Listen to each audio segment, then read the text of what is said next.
Question 8.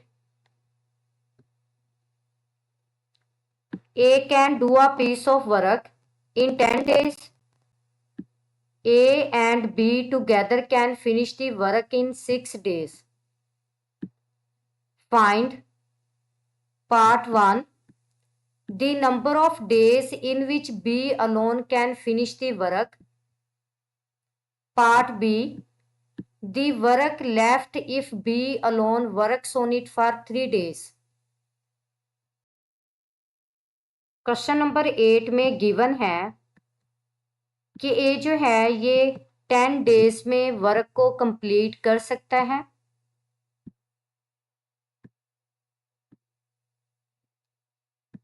और अगर ए और बी टुगेदर वर्क करते हैं तो ये 6 डेज में वर्क को कंप्लीट कर सकते हैं।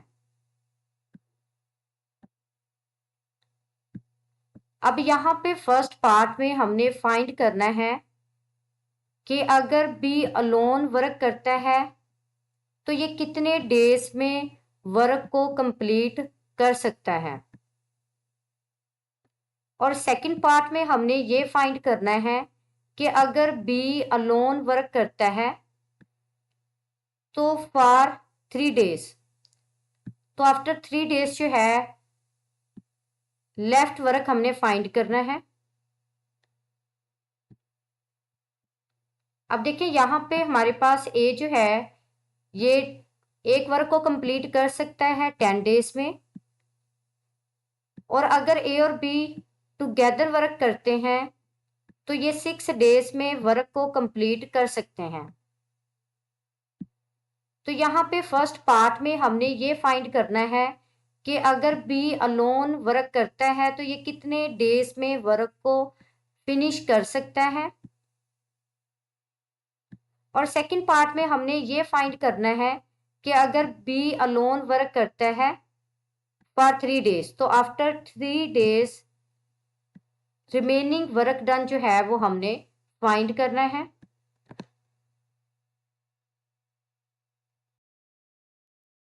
सॉल्यूशन।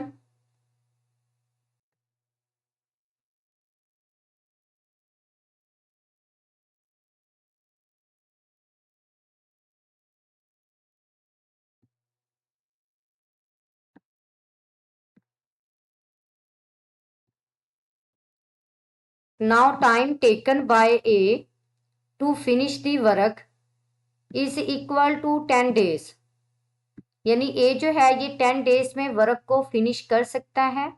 अब हमने एज 1 डेज वर्क फाइंड करना है जो कि टाइम का रेसिप्रोकल होगा, यानी A's 1 days work is equal to 1/10।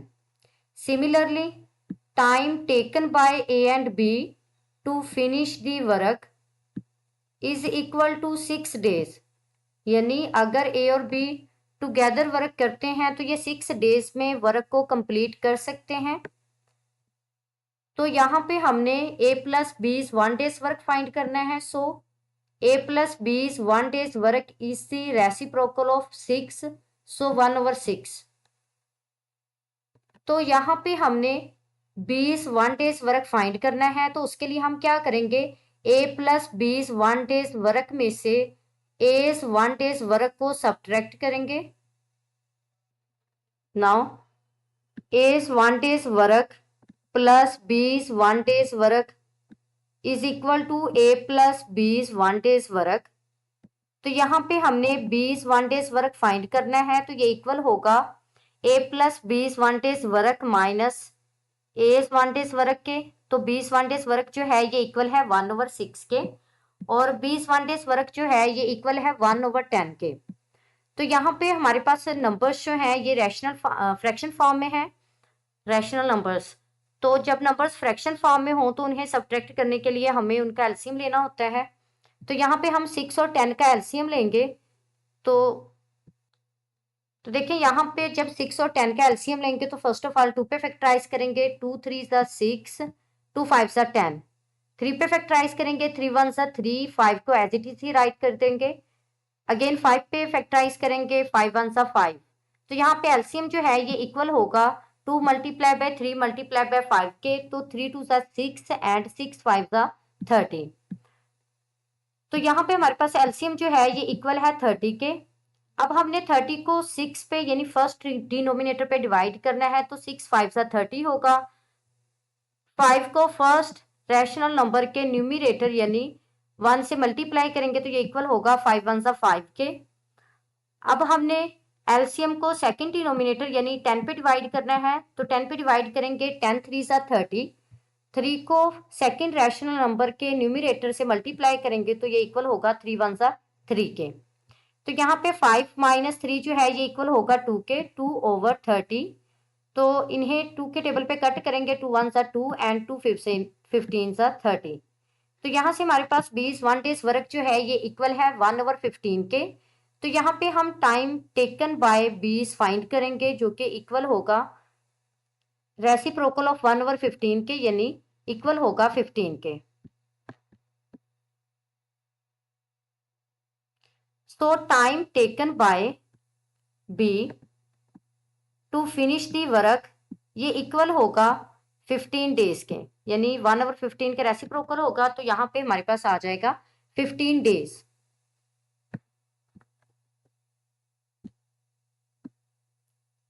अब देखिए यहाँ पे सेकंड पार्ट में हमने फाइंड आउट करना है कि अगर बी अलोन वर्क करता है फॉर 3 डेज तो रिमेनिंग वर्क हमने फाइंड करना है। सो यहाँ पे हमारे पास देखो जो अभी हमने फाइंड आउट किया है 20 1 डेज वर्क ये इक्वल है 1/15 के। तो यहाँ पे अगर हम फाइंड करते हैं 20 3 डेज वर्क तो फिर हम 1/15 को 3 से मल्टीप्लाई करेंगे। तो यहाँ पे न्यूमिनेटर यानी 3 से डिनोमिनेटर यानी 15 को कट करते हैं, तो 3 1 सा 3 एंड 3 5 सा 15। तो यहाँ से हमारे पास 20 3 डेज वर्क होगा 1/5 के इक्वल।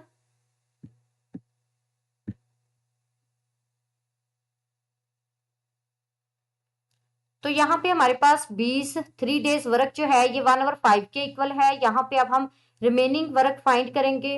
रिमेनिंग वर्क जो है ये इक्वल होगा complete work minus work of B के। तो यहाँ पे कंप्लीट वर्क 1 के इक्वल है और वर्क ऑफ बी जो है ये इक्वल है 1/5 के। तो यहाँ पे 5 1 सा 5 माइनस 1/5 होगा और यहाँ पे 5 में से 1 को सब्ट्रैक्ट करेंगे तो ये इक्वल होगा 4 के। तो यहाँ पे रिमेनिंग वर्क जो है ये इक्वल है 4/5 के। फर्स्ट पार्ट में हमने बी का जो है वो टाइम फाइंड करना था वर्क डन करने के लिए, तो जो कि इक्वल था 15 डेज के। तो नेक्स्ट हमने अगर बी जो है ये लोन वर्क करता है फॉर 3 डेज तो हमने रिमेनिंग वर्क फाइंड करना है। तो इसके लिए हमें क्या करना पड़ा, 3 को मल्टीप्लाई करना पड़ा 1 डे वर्क से। तो यहाँ पे हमारे पास जो बी का वर्क डन बना है वो इक्वल है 1/5 के। तो रिमेनिंग वर्क डन फाइंड करने के लिए हमें क्या करना पड़ा है, 1 से 1/5 को सब्ट्रैक्ट करना पड़ा है। तो यहाँ पे 1 माइनस 1/5 होगा, तो 5 1 सा 5 में से 1 माइनस करेंगे तो ये 4 के इक्वल होगा। 4/5 जो है ये बेसिकली हमारे पास यहाँ पे रिमेनिंग वर्क है। Question 9, A and B can do a piece of work in 8 days. A alone can do the same piece of work in 40 days. Find the number of days in which B alone can complete the work. Question number 9 में given है कि अगर A और B together work करते हैं तो ये 8 days में वर्क को कंप्लीट कर सकते हैं, और अगर ए अलोन वर्क करता है तो ये 40 डेज में वर्क को कंप्लीट कर सकता है। तो यहाँ पे हमने फाइंड करना है कि अगर बी अलोन वर्क करता है तो ये एक वर्क को कितने डेज में कंप्लीट कर सकता है।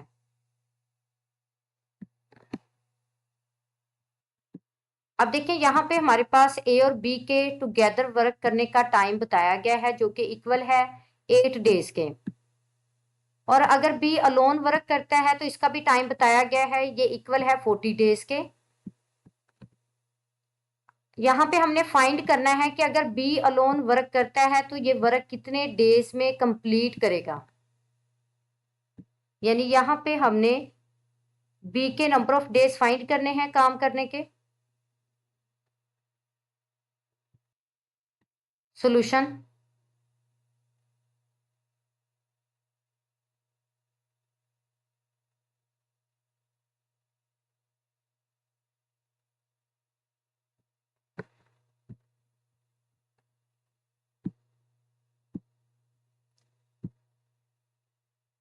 Now time taken by A and B to finish the work is equal to 8 hours.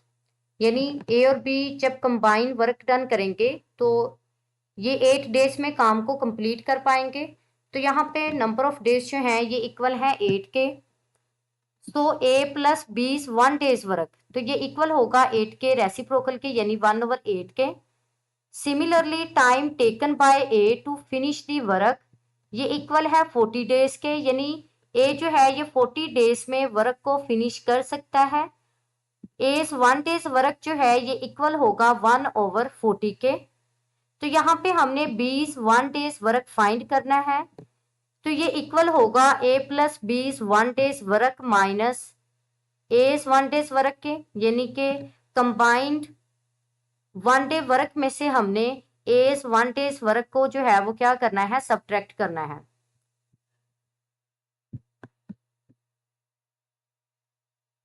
तो यहाँ पे हम सब्ट्रैक्ट करेंगे 1/8 में से 1/40 को। तो अब यहाँ पे नंबर्स हमारे पास फ्रैक्शन फॉर्म में है, तो हमें इन्हें सब्ट्रैक्ट करने के लिए एलसीएम लेना होगा डिनोमिनेटर्स का 8 और 40 का। तो देखिए यहाँ पे जब हम एलसीएम लेंगे तो एलसीएम जो है ये इक्वल होगा 40 के। अब हमने 40 को फर्स्ट डिनोमिनेटर यानी 8 पे डिवाइड करना है, तो 8 5 सा 40, तो रिजल्ट 5 बना है। 5 को हमने मल्टीप्लाई करना है फर्स्ट रैशनल नंबर के न्यूमिरेटर यानी 1 से, तो ये इक्वल होगा 5 1 सा 5 के। अब 40 को यानी एलसीएम को सेकंड डिनोमिनेटर यानी 40 पे डिवाइड करेंगे तो रिजल्ट 1 आएगा। 1 को सेकंड रैशनल नंबर के न्यूमिरेटर यानी 1 से मल्टीप्लाई करेंगे तो 1 1 सा 1 होगा। 5 में से 1 को सब्ट्रैक्ट करेंगे तो ये इक्वल होगा 4 के। तो यहाँ पे जो रिजल्ट बना है ये इक्वल है 4/40 के। तो यहाँ पे 4 1 सा 4 एंड 4 10 सा 40 होगा। यहाँ पे जो रिजल्ट बना है यानी 20 1 डेज वर्क जो है ये इक्वल है 1/10 के। तो यहाँ पे हमने टाइम फाइंड करना है, time taken by B to finish the work ये इक्वल होगा 1/10 के रेसिप्रोकल के यानी 10 डेज के। तो यहाँ पे हमारे पास ए और बी कंबाइंड वर्क का टाइम गिवन था और हमारे पास ए के वर्क करने का टाइम गिवन था, जिससे हमने A plus 20 work 1 day work 1 days work find किया है और ए 1 डेज वर्क फाइंड किया है। फिर ए प्लस 20 1 डेज वर्क में से ए 1 डेज वर्क को सब्ट्रैक्ट किया है। सब्ट्रैक्ट करने के लिए हमने एलसीएम वाला क्राइटेरिया यूज किया है और यहाँ से हमारे पास जो रिजल्ट बना है ये इक्वल है 1/10 के, यानी 20 1 डेज वर्क जो है ये इक्वल है 1/10 के। अगर हम इसका रेसिप्रोकल लेंगे तो ये time taken by B to finish the work होगा। So time taken by B to finish the work ये इक्वल है 10 डेज के।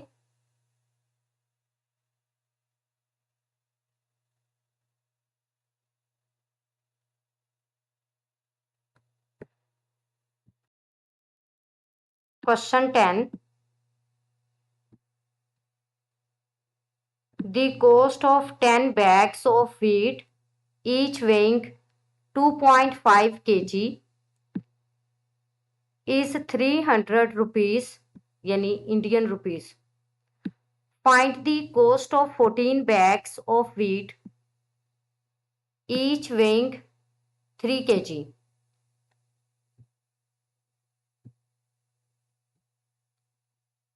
क्वेश्चन नंबर 10 में गिवन है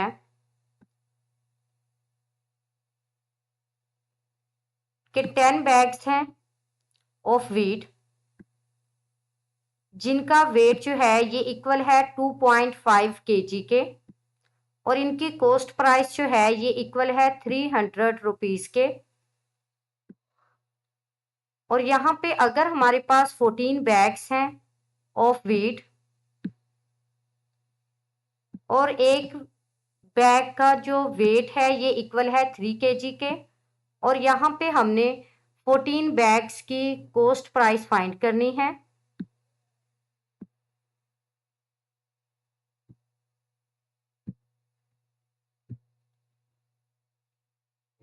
अब देखिए यहाँ पे फर्स्ट पार्ट में हमारे पास वीट के 10 बैग्स की कॉस्ट प्राइस गिवन है, जो कि इक्वल है 300 इंडियन रुपीस के, और हर बैग का जो वेट है ये इक्वल है 2.5 kg के।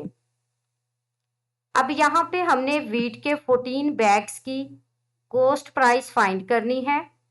अगर हमारे पास हर बैग का जो वेट है ये इक्वल होगा 3 kg के,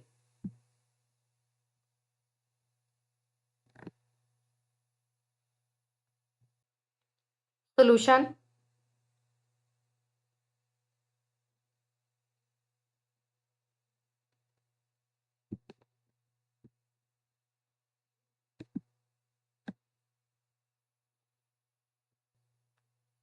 अब देखिए यहाँ पे फर्स्ट पार्ट में हमारे पास कॉस्ट प्राइस गिवन है 10 बैग्स की, जो कि इक्वल है 300 रुपीज के, इंडियन रुपीज के, और सेकंड पार्ट में हमने 14 बैग्स की कॉस्ट प्राइस फाइंड करनी है, और जो क्वांटिटी हमें फाइंड करनी हो उसके लिए हम डायरेक्ट वेरिएशन लेते हैं। तो ये डायरेक्ट वेरिएशन को रिप्रेजेंट करने के लिए हम एरो की डायरेक्शन जो है वो अपवर्ड लगाते हैं, और जब हम इसे राइट करते हैं इक्वल की लेफ्ट साइड में, तो इसके लिए फर्स्ट क्वांटिटी को हम डिनोमिनेटर में राइट करते हैं और सेकंड क्वांटिटी को न्यूमिनेटर में राइट करते हैं। तो अब देखें यहाँ पे फर्स्ट पार्ट में नंबर ऑफ बैग्स 10 है, और सेकंड पार्ट में नंबर ऑफ बैग्स 14 है, और फर्स्ट पार्ट में हमारे पास एक बैग का वेट जो है ये इक्वल है 2.5 kg के, और सेकंड पार्ट में एक बैग का वेट जो है ये इक्वल है 3 kg के। तो अब हम वेट और बैग्स का रिलेशन चेक करेंगे कॉस्ट प्राइस से, जो क्वांटिटी हमें फाइंड करनी है। तो फर्स्टली हम वेट का फाइंड करेंगे। अगर हमारे पास एक बैग का वेट 2.5 kg के इक्वल होगा तो इसकी कॉस्ट प्राइस जो है ये इक्वल है 300 रुपीज के, और अगर हमारे पास एक बैग का वेट जो है ये इक्वल होगा 3 kg के, तो डेफिनेटली इसकी कॉस्ट प्राइस जो है वो क्या होगी, ज्यादा होगी। तो अगर हम वेट को यहाँ पे इंक्रीज करते हैं तो कॉस्ट प्राइस भी क्या होगी, इंक्रीज होगी। यानी एक क्वांटिटी को इंक्रीज करने से दूसरी क्वांटिटी भी इंक्रीज हुई है, तो ये भी हमारे पास क्या है, डायरेक्ट वेरिएशन। इसके लिए हम एरो की डायरेक्शन अपवर्ड लेते हैं, और जब हम इसे राइट करेंगे तो सेकंड क्वांटिटी को न्यूमिनेटर में और फर्स्ट क्वांटिटी को डिनोमिनेटर में राइट करेंगे। अब हम बैग्स का रिलेशन चेक करेंगे कॉस्ट प्राइस से। जो क्वांटिटी हमें फाइंड करनी हो उसी से जो है वो रिलेशन फाइंड आउट किया जाता है। अगर 10 बैग्स की जो प्राइस है, कॉस्ट प्राइस, ये इक्वल है 300 रुपीज के, और अगर नंबर ऑफ बैग्स को हम इंक्रीज करते हैं तो डेफिनेटली उनकी कॉस्ट प्राइस जो है वो क्या होगी, इंक्रीज होगी। यानी कि अगर हमारे पास बैग्स को हमने नंबर ऑफ बैग्स को इंक्रीज किया है तो यहाँ पे कॉस्ट प्राइस भी क्या होगी, इंक्रीज होगी। यानी एक क्वांटिटी को इंक्रीज करने से दूसरी क्वांटिटी भी जो है वो इंक्रीज हुई है, तो ये भी हमारे पास क्या है, डायरेक्ट वेरिएशन। तो इसके लिए हम एरो की डायरेक्शन अपवर्ड लगाते हैं, और जब हम इसे राइट करेंगे तो फर्स्ट क्वांटिटी को डिनोमिनेटर में और सेकंड को न्यूमिनेटर में राइट किया जाएगा। तो यहाँ पे देखें कि डिनोमिनेटर को डिनोमिनेटर से मल्टीप्लाई करेंगे, यानी 2.5 को 10 से मल्टीप्लाई करेंगे तो देखें डेसिमल पॉइंट के बाद एक सिंगल डिजिट है, जब हम इसे 10 से मल्टीप्लाई करेंगे तो डेसिमल पॉइंट जो है वो रिमूव हो जाएगा, तो ये इक्वल होगा 25 के। तो यहाँ पे 300 इक्वल की लेफ्ट साइड में डिवीजन में है, जब इसे इक्वल की राइट साइड में लेके जाएंगे तो ये मल्टीप्लाई होगा। तो यहाँ पे देखें कि हमारे पास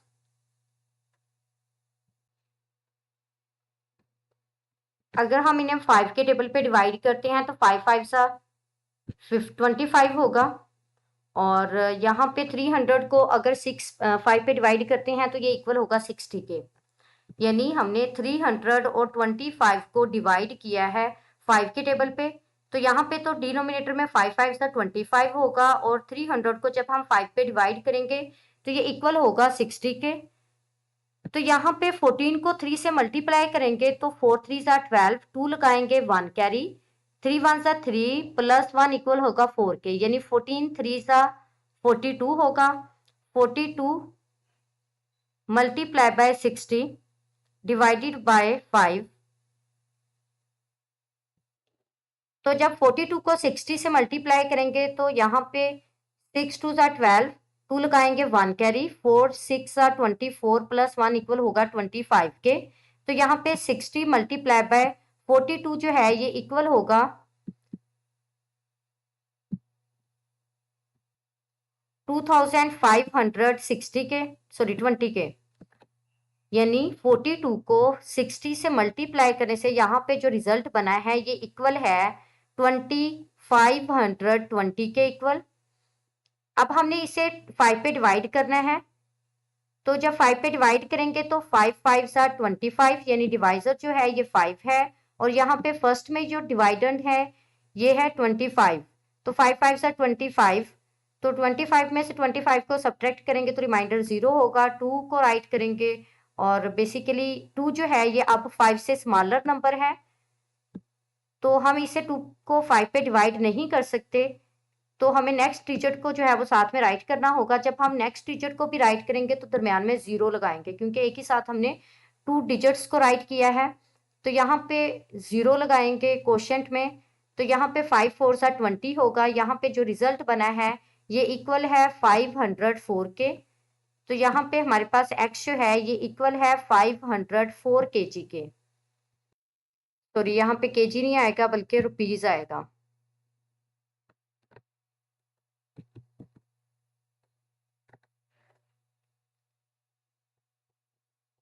तो देखें यहाँ पे अगर हमारे पास 14 बैग्स हैं और हर एक बैग का जो वेट है वो इक्वल है 3 kg के, तो यहाँ पे 14 बैग्स की जो कॉस्ट प्राइस होगी वो इक्वल होगी 504 रुपीज़ के।